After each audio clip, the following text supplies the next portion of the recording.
notícias.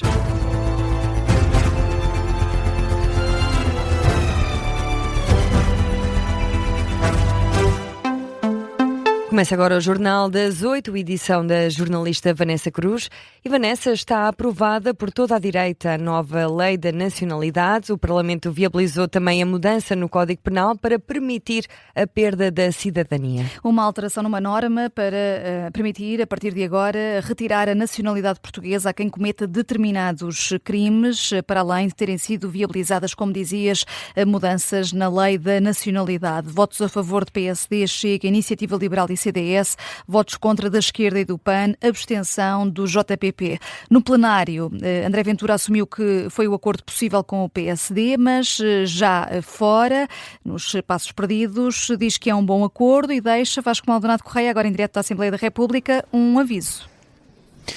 Deixa a porta aberta, Vanessa, à reconfirmação da lei, caso o Tribunal Constitucional volte a impedir que a lei seja aprovada ou, assim sim, a que o Tribunal Constitucional, os juízes do Palácio Raton, apontem inconstitucionalidades, mais uma vez, às alterações que foram hoje aprovadas no Parlamento. André Ventura foge a uma resposta direta, dá a entender que não o pretende fazer, mas diz no fundo que se isso for necessário, o Parlamento tem esse poder. Hoje foi aprovada a lei com mais do que 2/3 dos votos, ou que foi aprovado o projeto de lei com mais do que 2/3 dos votos e, por isso, se por acaso o Tribunal Constitucional declarar algum tipo de inconstitucionalidade, o Parlamento tem esse poder. André Ventura apela por isso a todas as instituições, não só o Tribunal Constitucional, mas também a António José Seguro, que tenham isso em conta e que tenham em conta que tanto o PSD como o Chega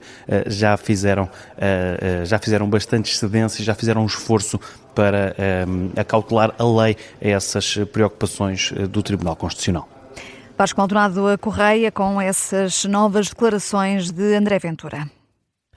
E o PS aponta para novos problemas com o Tribunal Constitucional. O deputado Pedro Delgado Alves avisa que várias das questões levantadas pelos juízes antes da reapreciação desta lei pelo Parlamento foram ignoradas por PSD e Chega. Não ouvimos o que gostávamos de ter ouvido.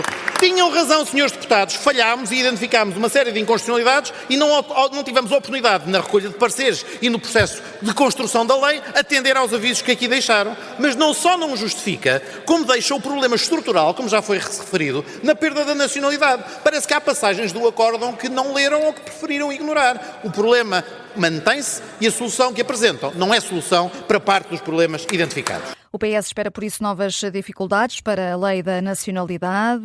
Considera que pode voltar a esbarrar no Tribunal Constitucional. Já o Ministro da Presidência, António Leitão Amaro, enfatiza que, a partir de hoje, a ligação efetiva ao país volta a ser decisiva para quem tem nacionalidade, para quem quer ter nacionalidade portuguesa.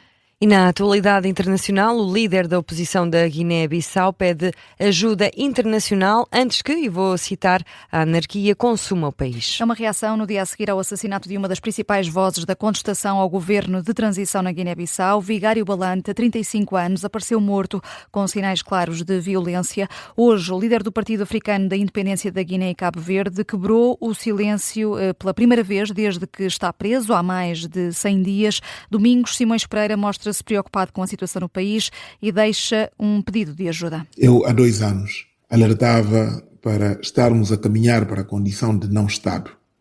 Hoje, sem observância de leis, das liberdades fundamentais, dos direitos, do funcionamento das instituições, eu temo que já tenhamos ultrapassado esse limite. Por isso não tenho nenhuma dúvida que a Guiné-Bissau precisa de ajuda. Precisa de ajuda urgente, antes que a anarquia nos consuma por completo. Domingos Simões Pereira, que numa mensagem áudio ao Observador considera que este homicídio é mais uma tentativa inaceitável de silenciar a voz da cidadania guianense.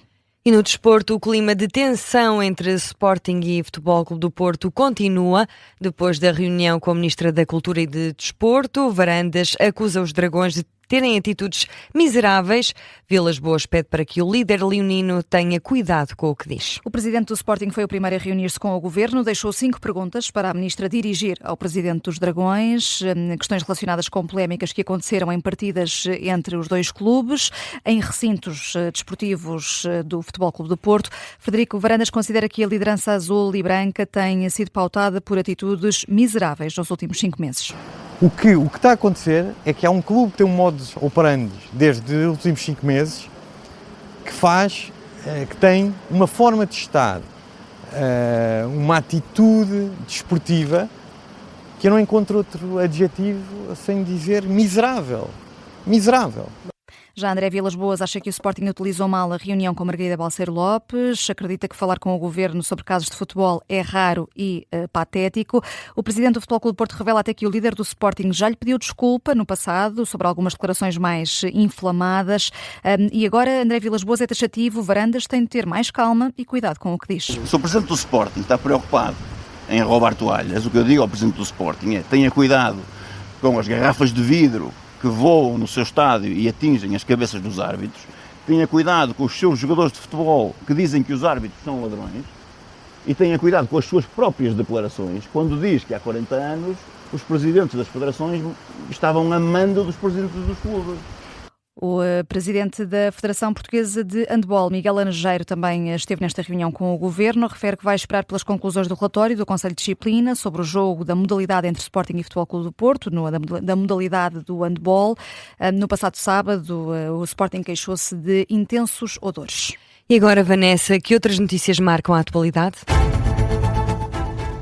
O Ministro da Educação disse esta tarde, por 2 vezes no Parlamento, que há professores a mais em várias escolas do país. Deu o exemplo de uma escola com 27 professores a mais, sem nomear que escola é, porque, diz Fernando Alexandre, há um inquérito aberto. A Rádio Observador contactou os diretores de escolas e a FENPROF sobre estas revelações feitas pelo Ministro, reações que vamos escutar na edição das 9 da noite.